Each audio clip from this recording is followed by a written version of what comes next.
Hello, hello, good morning. Magandang buhay, maulang umaga mga guys. Katatapos ko lang nagdamo guys, oh. Kasi yung mga alaga ko, di ko sila may pastol kasi umuulan. Dinamuhan ko sila, ayaw yata nila yung damo. Gusto nila may pastol sila kasi umuulan.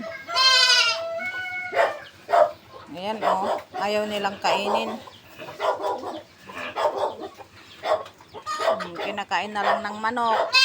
Ba't ayaw nyong kainin? Hindi pwede kasi maulan. Ay, naku, ang ingay ng manok na to. Oh, nag-aantay ng nag-aantay ng may magpakain para may matuka sila. Ayan, andito rin sila eh, pagka yan umuulan. Ayaw nilang pumunta din dyan sa bukid. Ayaw din nilang maulan, no, nandyan lang sila. Dami-daming tae. Ang ingay mo. Kukaok.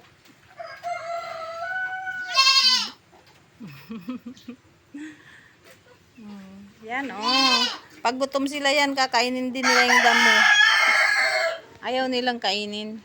Pero mamaya, kuhanan ko sila ng dahon ng malunggay para, o kaya kukuha ko ng yung puno ng saging, tas ipapakain ko sa kanila. Siguro gusto nila yun. Hihiwa-hiwain ko.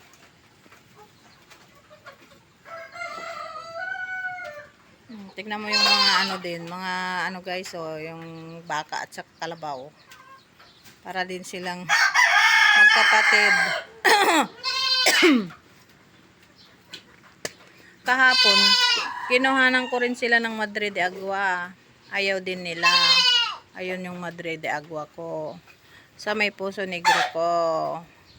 Itong kalabaw ko na ito, mabait to. Lalaki. Ito, kapag ginaganyan mo, ayan, mabait yan pag ginahaplos mo. Ayan. Huwag mo akong suagin, Mabait to si kalabaw ko eh.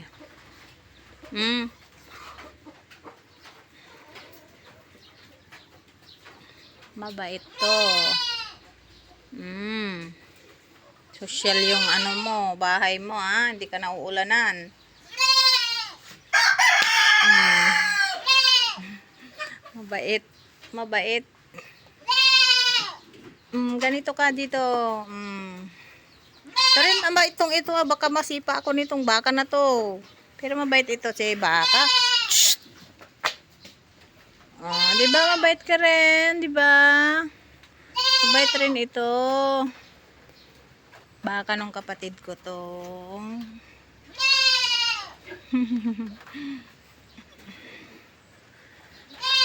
Mabait ito. Si ano pangalan mo? Si Rostom. Rostom ikaw. Ang pangalan mo si Rostom.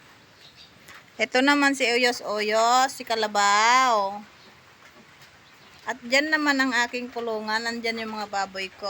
Yan ang Puso Negro ko. Puso Negro namin ng kapatid ko. Dalawa kami. Huwag niya akong suwagin. Taiba-vlog ko kayo.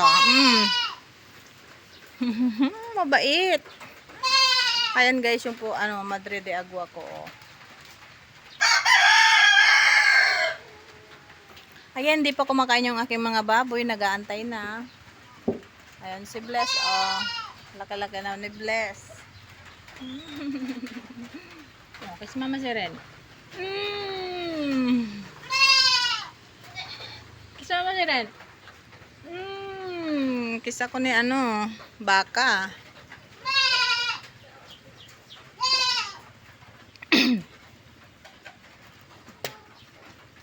Ayan guys, so ito pwedeng pang fertilizer. Wag mo akong itulak. Hapakan mo ako. Dito na ako. Ang ingay, hindi nga pwede kayong ipastol muulan.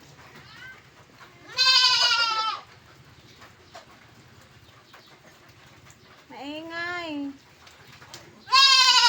Maingay ka. Kumain ka dyan, tandyan yung damo mo. Mm.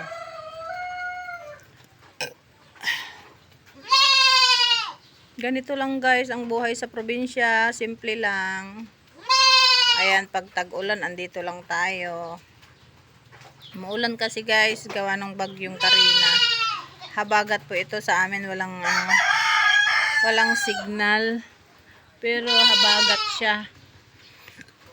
Okay lang yun guys kasi panahon ng pagtatanim ngayon para makatanim yung ating mga ibang kababayan na nasa bundok, kaya mainam na may ulan.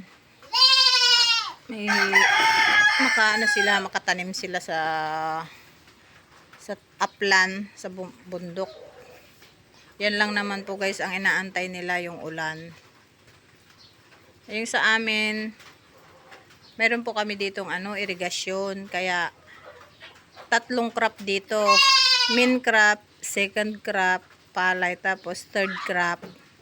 Yung third crop, mani, munggo, mais, ganyan. Yung second crop, palay. 2 times po kami dito nagtatanim ng palay guys. After 4 months, after 3.5 months, ito, aanihin na to by July, August, September or kaya October. First week of October to guys. Itong mga to, aanihin na to. Yung mga yan.